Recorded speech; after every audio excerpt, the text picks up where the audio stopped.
안녕하세요. 정직한 오디오, 정직한 음향입니다. 여러분, 아직도 컴프레서를 이렇게 쓰고 계시면 오늘 영상을 꼭 끝까지 보셔야 합니다.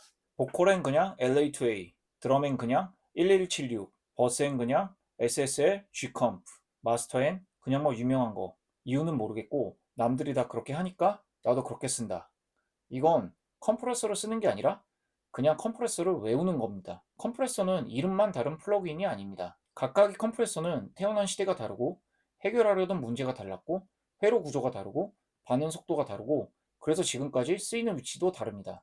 예를 들어 텔레트로닉스의 LA2A는 거친 보컬 레벨을 자연스럽게 다듬기 위해 태어났고 유레이 1176은 더 빠르고 강하게 피크를 잡기 위해 나왔고 SSL 버스 컴프레서는 멀티트랙 시대에 따로 노는 소리를 하나로 묶기 위해 등장했습니다.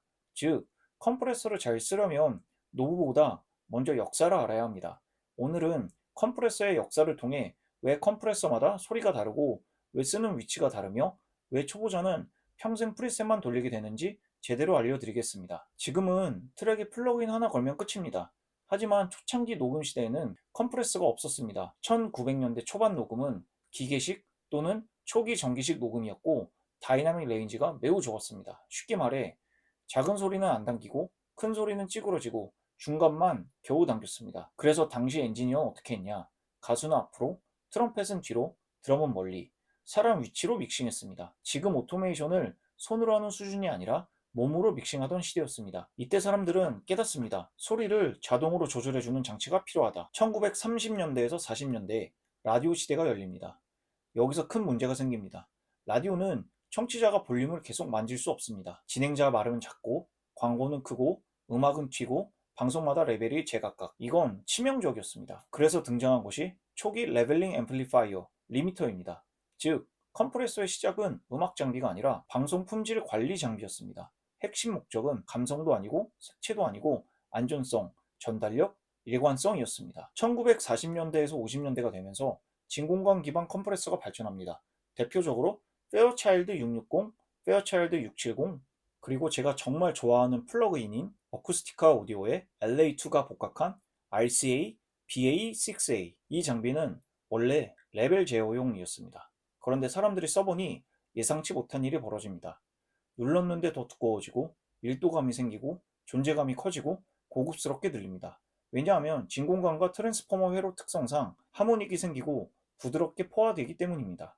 즉 이때부터 컴프레서는 단순 제어 장비가 아니라 사운드를 좋게 만드는 장비가 됩니다. 그 다음 등장한 것이 광학 방식입니다. 대표적으로 텔레트로닉스의 LA2A, 빛으로 게인 리덕션을 제어하는 방식입니다. 이게 왜 혁신적이었냐? 보컬은 사람이 부르기 때문에 레벨 변화가 계속 흔들립니다. 너무 빠르게 잡으면 부자연스럽고 너무 느리면 튑니다. LA2A는 이 중간 지점을 매우 음악적으로 해결했습니다. 그래서 특징이 자연스럽게 붙고 과하지 않고 듣기 편하고 보컬이 앞으로 나옵니다. 지금도 많은 사람들이 보컬에 LA2A 계열을 거는 이유는 간단합니다. 문제를 해결하는 방식이 아직도 유효하기 때문입니다. 1967년에 또 다른 전설적인 컴프레서가 등장합니다. 바로 유레이의 1176입니다. 시대가 변했습니다. 록 음악, 강한 드럼, 강한 보컬, 더 공격적인 사운드가 필요해졌습니다. 기존 진공관 옵토 방식은 너무 느리거나 부드러웠습니다. 그래서 등장한 것이 초고속 FET 컴프레서입니다. 1176의 장점은 매우 빠른 어택, 매우 빠른 릴리즈, 피크 제어 우수, 에너지 상승, 존재감 상승. 그래서 지금도 스네어, 킥, 베이스, 락 보컬, 룸 마이크에 사랑받습니다. 즉 1176은 시대가 저 공격적인 음악을 원해서 태어난 컴프레서입니다. 1970년에서 80년대 레코딩 환경이 멀티트랙으로 커집니다. 트랙 수가 늘어나자 문제가 생깁니다. 각각 잘 만든 소리가 합치면 따로 놉니다. 이때 등장한 해결책 SSL 버스 컴프레서와 DBX 160 시리즈입니다. VCA 방식은 빠르고 정확하며 반복성이 좋습니다. SSL 버스 컴프는 특히 유명하죠.